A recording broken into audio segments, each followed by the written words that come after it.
So good afternoon, everyone. Welcome to this webinar about how AI can improve the weekly monitoring process.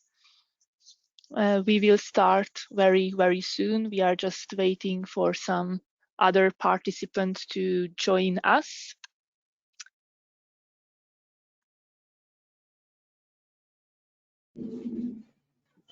Also, 30 more seconds.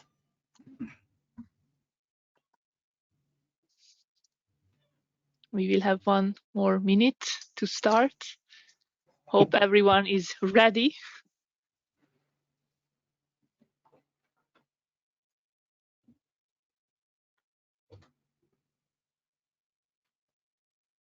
So last person coming in.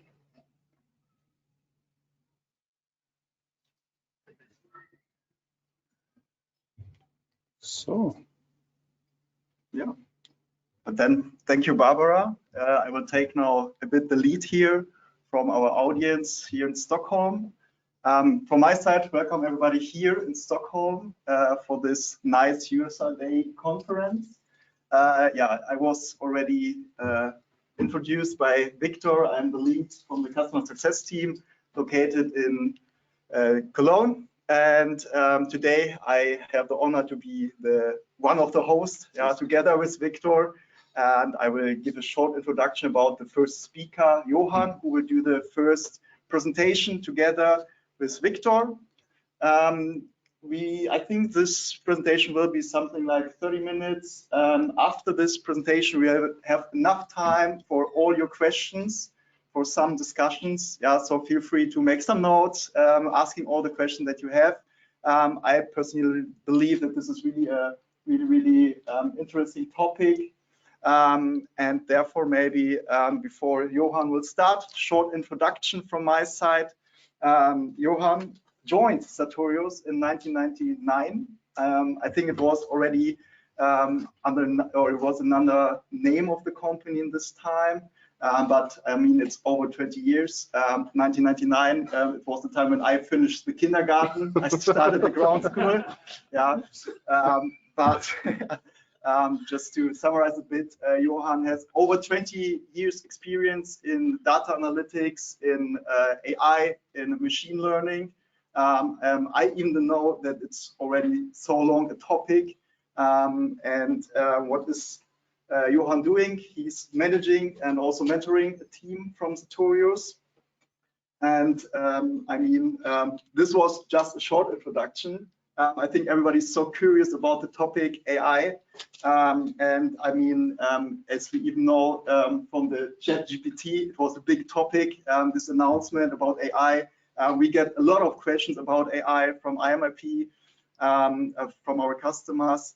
And now I would say the stage is yours, Johan, and have fun and see you later with all the questions. Thank you. Perfect. So, well, I don't feel that old, so hopefully, but I'm not allowed to go into kindergarten anymore either. So I have to stick with presentations like this. Hopefully you will enjoy the presentation that we have for you today.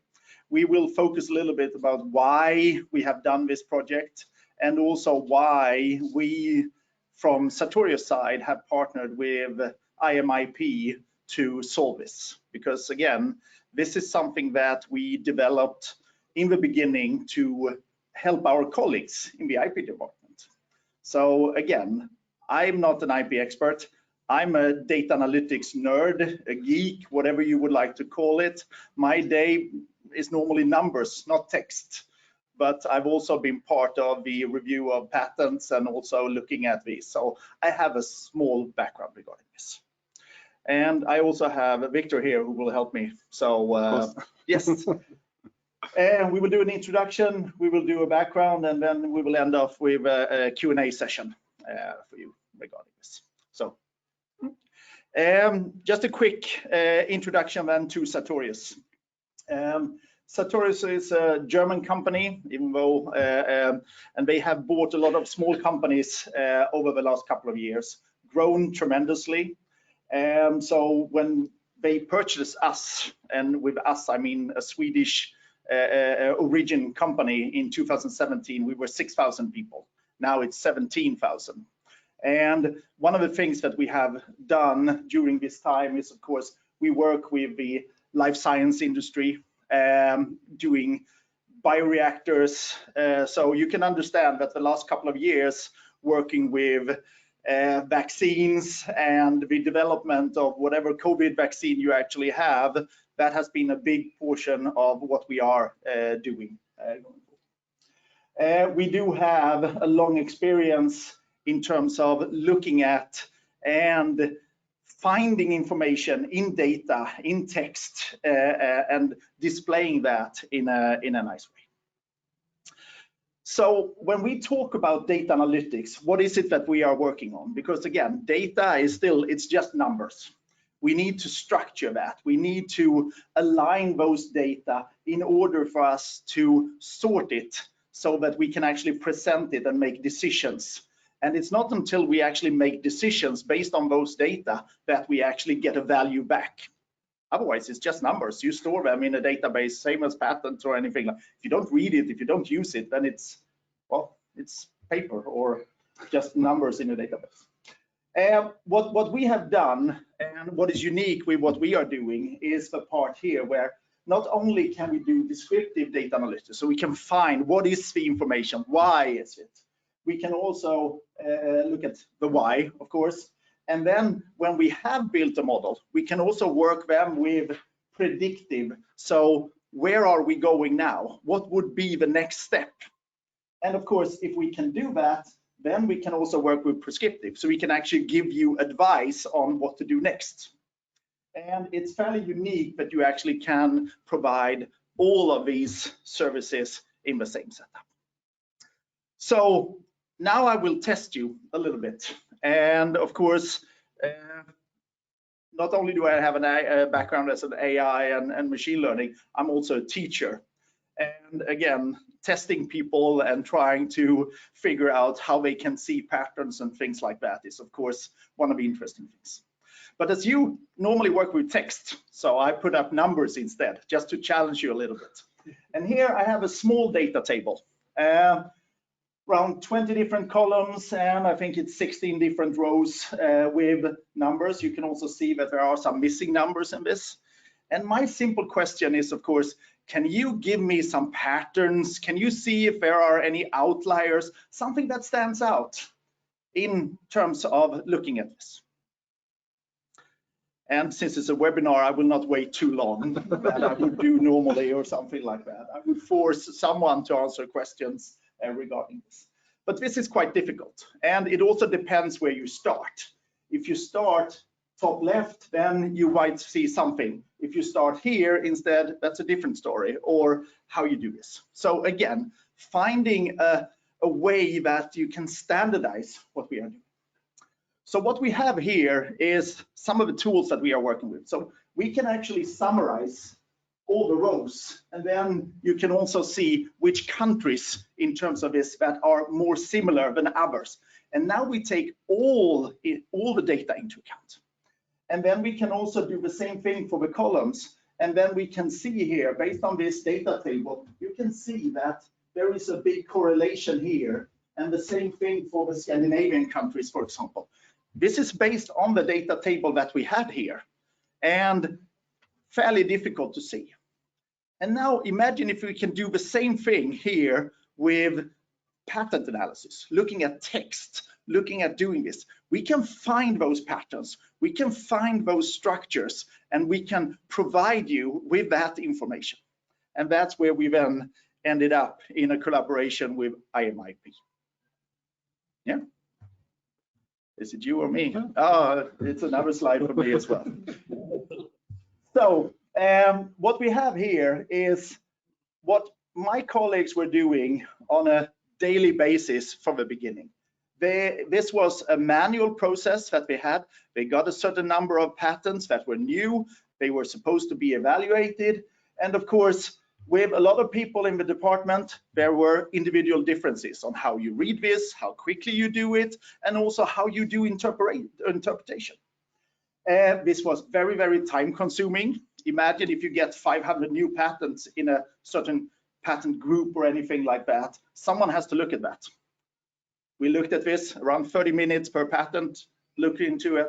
It's an enormous amount of time. And also, it was very hard to predict the workload because you never know when people will publish their patents or anything like that. And again, how do you prioritize? I mean, this is really, really difficult from a management point of perspective, but also from your workload. You have no idea. So what we wanted was to look at structured workflows, standard operating procedures, but also we need transparency in this system. We need to know what risk level is okay for us to use, but in the same time, reduce the cost as well. So what we are looking at is something where we can have a very nice business continuity, we can save time, we can have a better accuracy in terms of what we are doing, and we can prioritize. We can select and get a number of patents. These are the ones that I need to read, and the other ones can be, well, if I have time enough, and if I want to interrupt my coffee break or anything. And also working on a continuous improvement. So this is something that gets better and better over time, but I guess we have some really, really nice results to show you already. And some of the things that we have been looking at then is, of course, to transform those patents into something that is relevant or irrelevant. So we have a mathematical model behind this, and then we can see which ones should I ignore or which ones should I prioritize in working with this. So that's kind of the setup that we have. And the workflow previously was, of course, that you find the patents in the IamIP platform, then you transfer it to me, my colleagues, and everything like that. We find the information, and then it's transferred back again. So you have these manual steps. And my question is always, can I improve that even further? Why not build this into one system instead? And again, it makes it so much easier in terms of what we are doing. So yeah, this is what we have been doing. Exactly. Thank you, Johan. So as well from my side, again, a warm welcome. We have now heard a little bit more the, let's say, background behind these activities. And what we have done is then to really make a feasibility study in IamIP after we integrated this AI categorization process, because we wanted to really see, I mean, how good does it work? Are there potentially some limitations? And that's why when we basically planned this feasibility study, we looked at our customer base to see, okay, who could be like a very representative amount of, let's say, monitorings and users. And therefore, to be a bit more concrete, in this feasibility study, we had 5 of our existing customers joining us. And in order to be representative, we really had different technical areas, so chemical, mechanical, electrical areas. We had different, let's say, active fields. So some monitorings only find 5 patents a week. Some of those weekly monitorings found 500 or 1,000 patents per week. So really a big difference. But then we as well looked at different, let's say, internal setups. So meaning we had some of those customers in the feasibility study that actually had just 11 patents as a training data set. So very limited. But then we had some which had historically thousands of patents already stored, which were intellectually, let's say, classified and relevant or not relevant. And then last but not least, we as well evaluated in this feasibility study, how do different review processes impact the results? Some customers have R&D people doing all the work. Some of our customers have, let's say, a 2-step process where an IP responsible makes a first check and then forwards it to the, let's say, R&D people. So all of this was incorporated to, in the end, as much representative answers as possible. And then going one step further, so really on the very ground level, and I think we can somehow draw a line around here. So with each of these customers, we had 3 pre-steps that you see here. So we talk with them, and where do you see like the biggest demand and support? Where do you maybe get the most patents every week and have the biggest workload? So we somehow defined where should we work on, where it's most critical to improve. once we have defined our, let's say, technical area and the monitoring in IamIP, we then started to gather training data, and this is the historic data that you already saved in IamIP, so in the portfolios. So we had these relevant and not relevant patents that we then used together with Johan, and as well Alexander, who is sitting there, who supported us from the data scientist side, to set up a dedicated AI model for this specific case. And then from here on, the normal, let's say, weekly operation in IamIP starts. So you all know, Monday evening, our monitoring routines are running. Your standard search query goes through all the patents that were published in the last 7 days. This stays still the same. But when you now go in on a Tuesday morning, you do not just see the patents like always. You see patents which have received a categorization. And you see an example in the next slide. So every patent gets, on the one hand, a relevancy score. 1 means the patent is relevant to your business. 0 means it is not. And the model as well shows your confidence level. So meaning the model is very, very sure that this is really critical for you. Or the model says, maybe I'm not so sure, so rather take a second look. And then one thing which we did in this feasibility study very precisely is, on the one hand, we let the model run, and then we had a second intellectual review process where the normal reviewers in IamIP once again looked, was it really correctly classified, yes or no, to see if there are any differences. But then we as well tried the other way around. So people worked normally in the IamIP environment, in the normal operating part, where they categorized the hits as relevant and not relevant, and then afterwards had to look in the AI enhanced setup to see if both results were identical, so that we can really see how much we are aligned. And then one thing, of course, is always important, because technology may change, the competitors may change. So meaning it is always important that you can evolve your AI model, because maybe what is relevant for you today in a certain technical field maybe isn't critical anymore in 2 or 3 years or in 1 year. And therefore, the model allows us to have like a feedback loop so that we can continuously improve it, so that the results that you look at on a Tuesday morning is as precise as possible. And then just to give you a concrete example, the ones that know the IamIP platform, you really know that this is our standard view of how we present the patent documents. And now with this AI enhancement, you see at the top 2 new flags. Relevance means 1, it is relevant according to the AI model. 0 means it is not. And the confidence, in this case 99, means the model is very, very, very sure that this is really critical for you. So you always get both things so that it's as transparent as possible. Good. Then getting back to the results for your group, Johan. Yeah.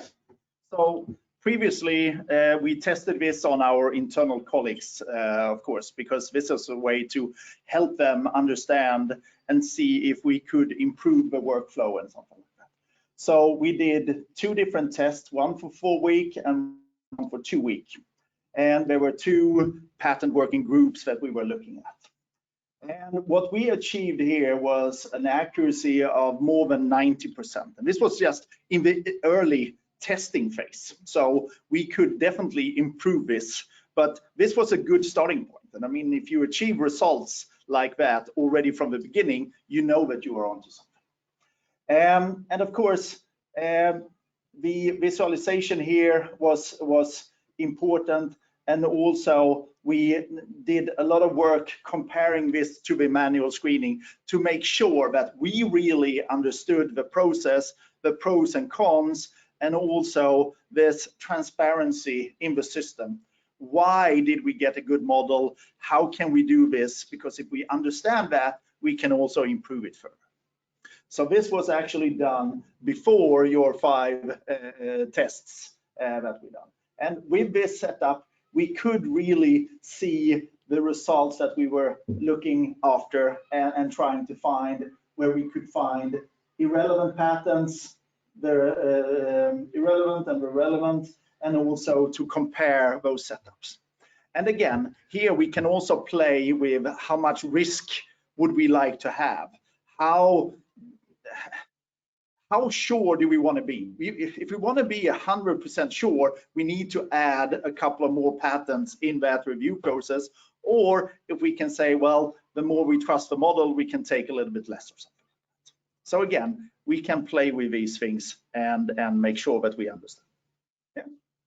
And now? Yep. Now let's continue. So now we saw a little bit one specific use case from Sartorius. But as mentioned before, we have done it in this feasibility study a bit broader. And these are now, of course, anonymized 5 results of this feasibility study. And once again, you have to draw a little bit a line here. So on the left-hand side, this gathers the, let's sort of say, irrelevant patents, and on the right-hand side, the relevant patents. And one more, let's say, step back. So meaning the model itself on the Monday night gets all the new patents with all their details. So title, abstract, claims, description as an input. It then digests this. It runs it through this specific AI model to then define, okay, this patent is irrelevant or this patent is relevant. And then what you see here is then the sort of say intellectual post-processing. So meaning 100% means these are all the patents that the model said they are not relevant. And the red bars mean that this has intellectually been confirmed by a human being, so the person that is relevant for this monitoring. So meaning the ones that we should avoid, the blue ones mean the model said this is not relevant, but in reality it is actually relevant. So this has to be minimized. And I think across all these cases, it was a very positive result, because you see we are always across the 95, 90-something% range. Only we have, let's say, the case 5, which is a bit specific. I will talk about it a bit more, but in general, it really means that when the model says something is not relevant, you can really somewhat trust it, and, for example, prioritize it down. Now we have in IamIP then an option to sort by relevance. So you can say, okay, these ones I will look at last, or we even at some cases, like 1 and even like the 3 and 4, which then said in the feasibility study, actually I can completely neglect them. Because one thing which is important, that throughout the process, some of these cases that actually realize, the model is so fast in identifying relevant ones, I actually can now broaden my search string. Because previously I had to be narrow, because I have to intellectually go through it. So I somehow make a limitation, maybe miss out some patents on the outskirts. And now with this model, I can make it very broad. It can go through thousands of documents. So I will altogether find more relevant documents, maybe on the offset that some of them are missed. And then one thing in particular to this case number 5, where we just had a very small training data set. This is now an average over 4 to 6 weeks. So meaning with this retraining, the improvement, the feedback loop at the end of each cycle, we as well got like the recent weeks at a much better level. But to sum it up, irrelevant ones are really well classified by the model. Now if we look on the other side here on the right, this actually shows, let's say, all the patents which the model defined as being relevant. And the red means it is really relevant, and the blue means that these are actually not relevant. And I think if you look at first glance, it doesn't look so good. But please keep in mind that already the other half of the coin, I mean, the not relevance were very good, let's say, removed to some extent. So therefore, we somehow consider this a bit as an additional add-on, because for us it was very important that you should not miss any relevant patents, so they should not be classified as not relevant.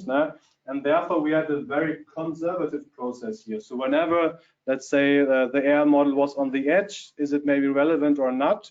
We'd rather put it into the relevant bucket, so that we don't oversee any important patents. And therefore, a little bit just the hint here, there's a way in the setup to, let's say, use a different threshold. So if you think, I want to rather have, let's say, these cases here. It's a way that we can adapt it, and this is a part of the onboarding process of such a model. And same as well here. We had with using this weekly retraining, this type of let's say correct classification is as well being improved over time. Good. Then another, let's say, business feedback. Yeah. So what we realized when we started working with this was the time saving that we could do. So with this, if you can remove almost 90%, still with some border here that we don't want the gray area in between, we want either black or white. So if we then say that we can actually remove almost 90% as relevant and then focus on the other one.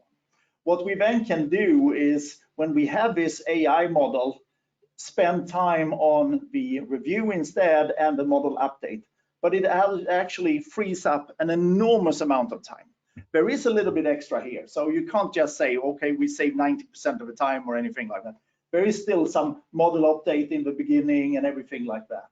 But you have an enormous time saving and cost saving upside when you do this in order to set it up. And this is where our colleagues really benefited from working with this setup. And again, some of the added values that we were looking at and some of the things here. Yes, we did see some really great time savings and also this automated process. This is also something that you can do ongoing. If people go on vacation or there is a transition or a learning phase, you know that the model will work in the background in exactly the same way as you have done. So this is also the quality and the continuity. We could improve the accuracy of what people were doing because they are now spending more time on the things that actually were relevant. So instead of having a very short time on all of them, they could actually spend some more time on the ones that we identified as relevant.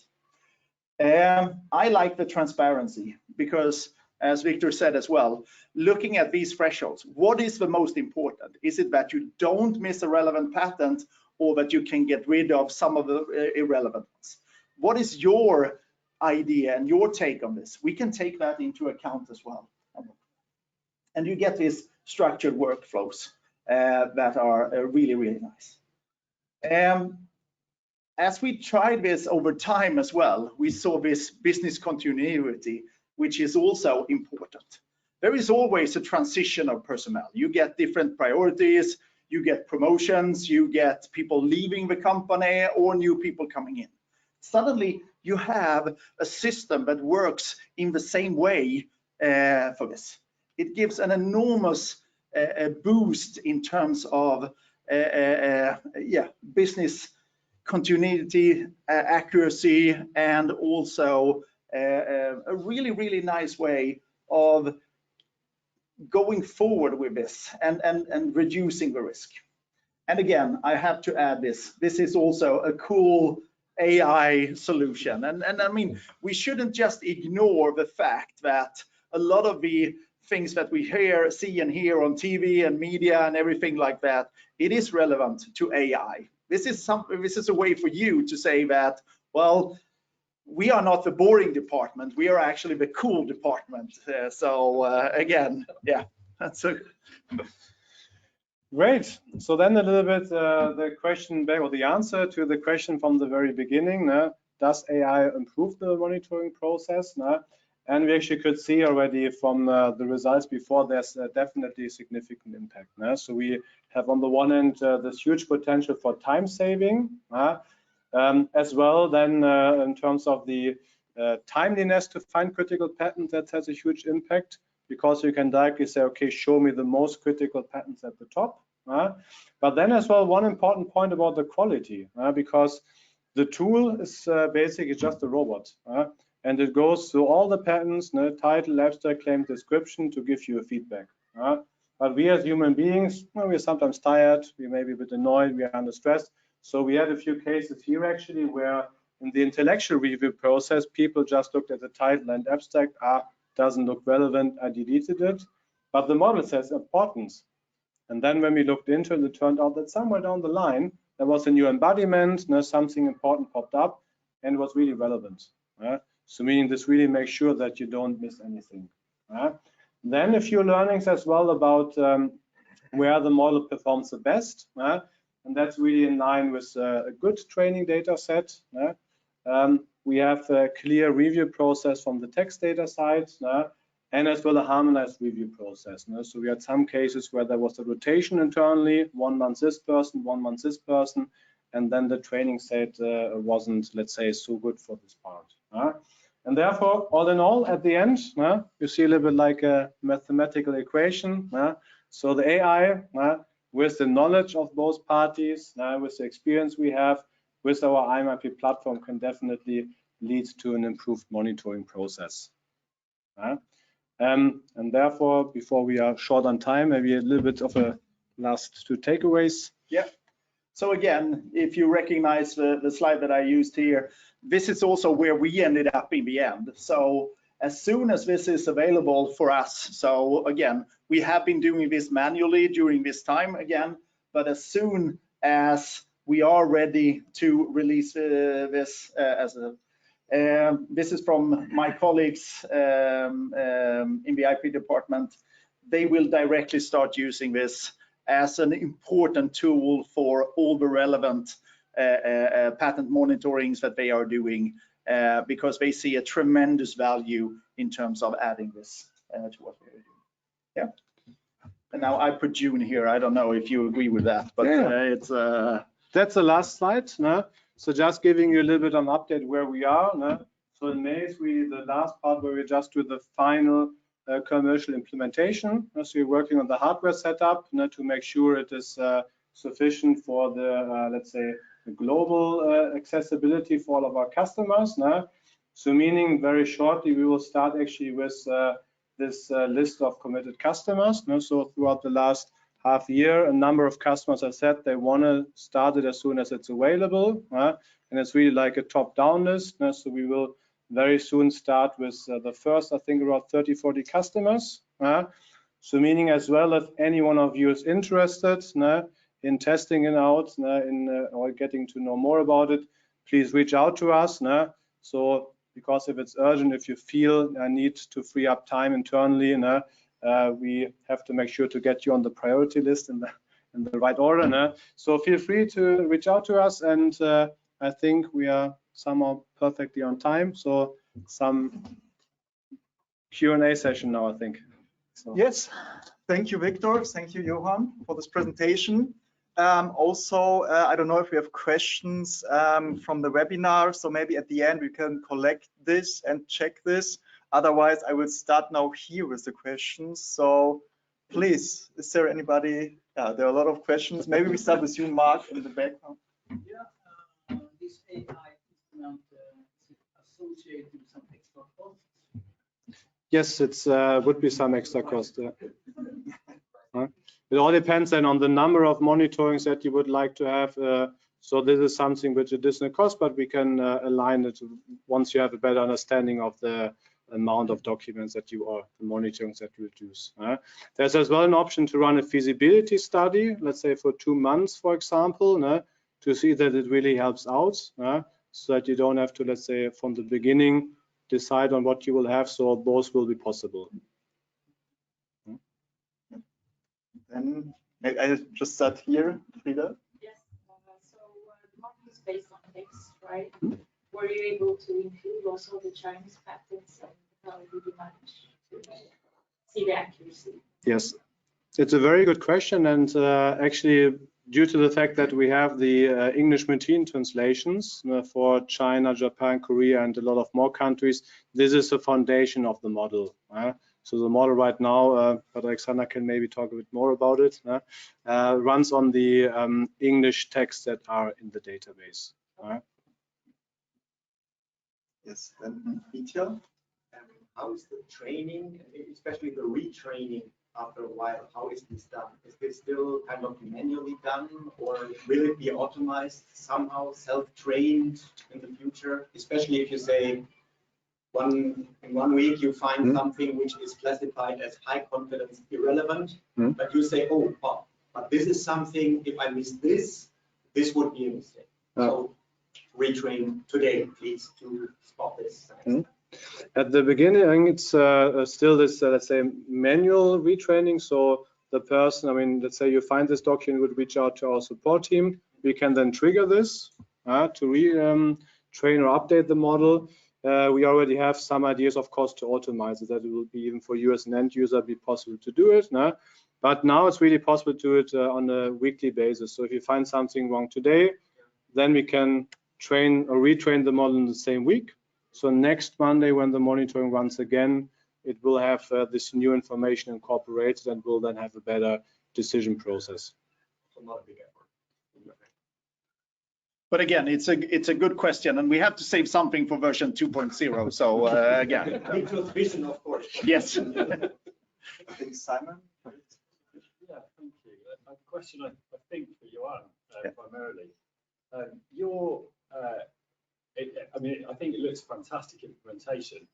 I think there might be something lost potentially, though, in what the teams that would have been reviewing these 500 documents a week or whatever horrific number it was, what do they miss from not seeing things that seem irrelevant today, but would be imprinted perhaps on their minds, particularly if they start noticing trends in things which are not sort of business critical today, but might be the vision of tomorrow's monitoring or tomorrow's product. And have you thought of a way to try and recover some of that? Yes, of course, because again, what you're looking for is now we are looking at similarities and patterns. Of course, sometimes an outlier, that would be the most interesting, someone who found something that is totally unique. So yes, that is something that could be in a version 2.0, but also, as you said, looking at the time that you spend, and this is the extra time that you gain. You can use that looking at trends, but in a way that I would like to see trends, and I would like to do that, not because I have to do all of the other things, and then that becomes a more proactive way of doing it. So yeah. So on slide 17, you had the bar charts. If you could back up to that. Yeah. You on the irrelevant categorization. Yep. If you think about the relevant categories, you might have patterns where you have, we need to bring this to action. We need to put something in place and respond to this pattern. And then you might have, oh, this is interesting. We'll follow this concept. So that's like the width of the relevant patterns. Yep.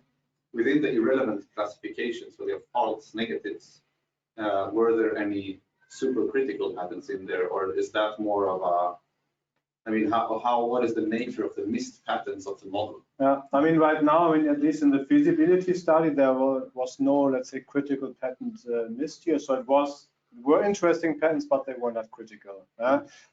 Maybe if we can go back one slide. I mean, this is now maybe not so good visible, but you can make some, let's say, 2D plotting of the results in a certain, let's say, AI axis. And then you can see, for example, where there are, let's say, white spots and where there are really spots where things are very connected and very critical. And then really in the middle, you have those most critical patterns. And we didn't have anything that was really critical on the wrong spot. But of course, it's all. That's why I mentioned as well at the beginning, at the end, like the training data is really critical. That's the meaning. If the training data, and there we go. If the training data was really good, then we also have very, very good results. But if you have not the best training data set, and maybe have missed a certain part in your training data set, then this can impact it. Because going back to the initial point, every AI model is defined specifically for one monitoring at the end of the day. So meaning, let's say, just making it up, you have something about automotive driving. This is your one monitoring. Then you need to make sure that the training data set comprises car stuff, let's say Wi-Fi. So meaning the training data set somehow has to comprise, or has to have at least one representative of each of the sub-technologies. So meaning if you maybe miss, like in this AI or the autonomous driving, one sub-technology and don't feed this in as a training data set, you may miss this part. But if you put it in, it should work. And also from another point of view, now we are using a computer to do the work for us. So here we looked at one single monitoring.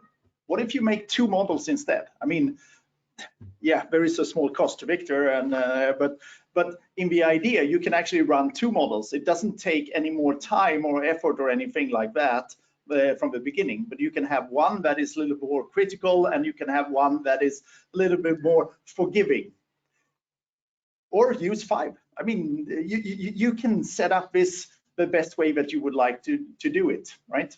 So again, depending on the different use cases, IamIP can adopt this so it fits what you would like to see. Yeah. So now we got even more questions. Perfect. Maybe Mark? Yeah. Sometimes people mention I want to file a patent intentionally in wrong patent law. They want to grant them not found, like that. And this AI help us find that. Yes. I found that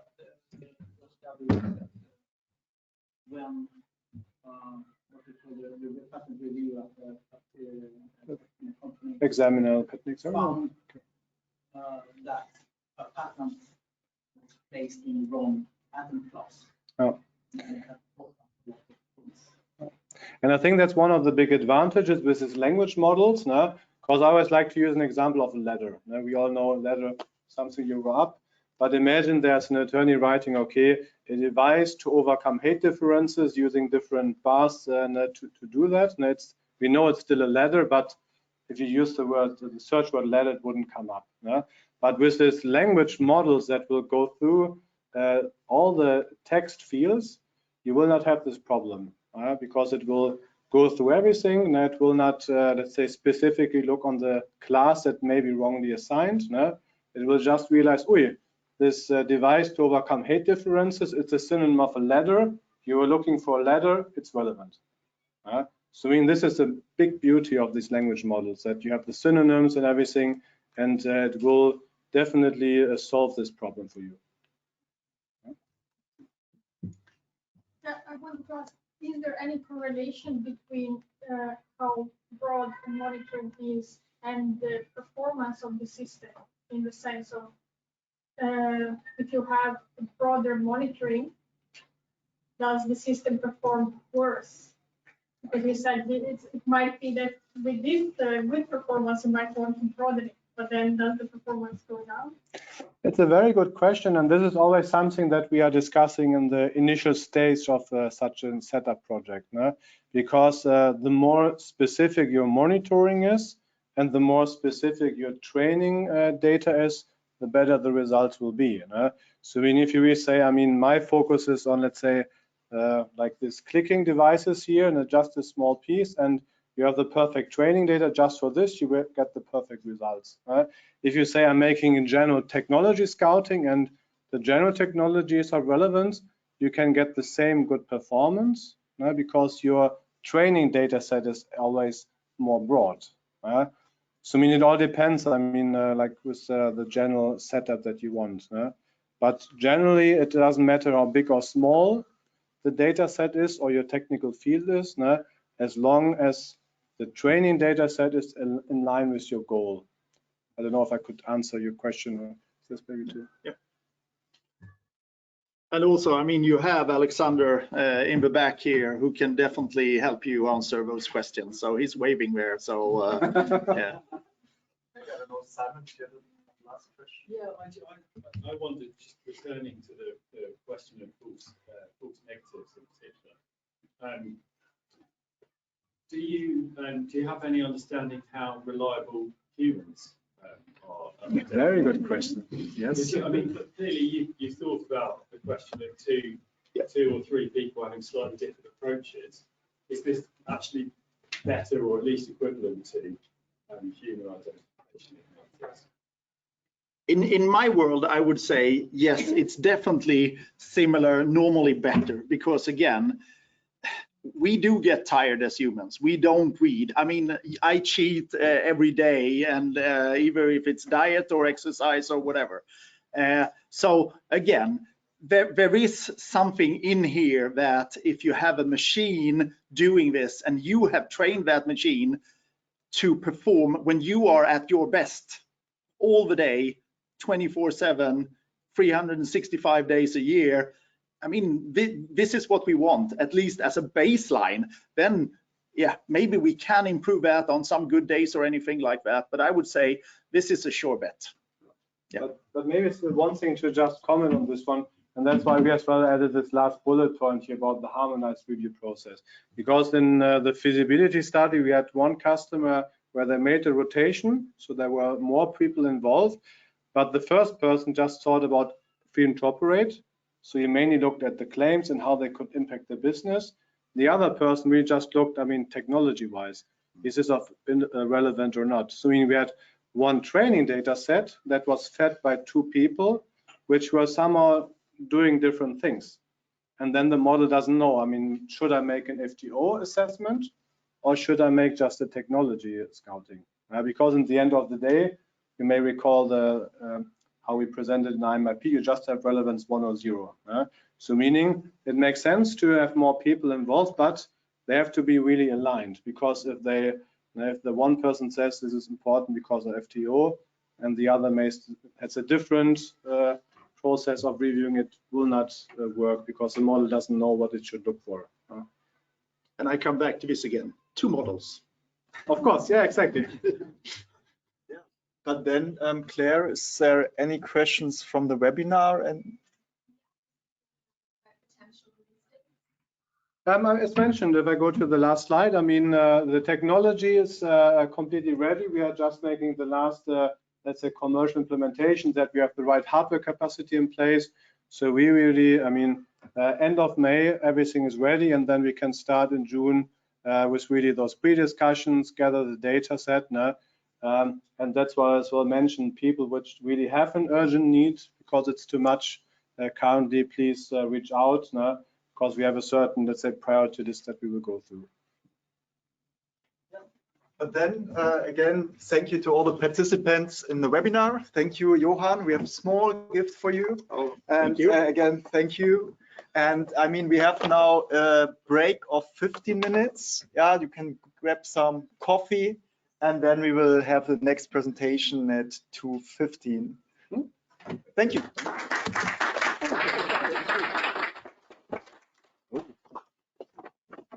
Yeah.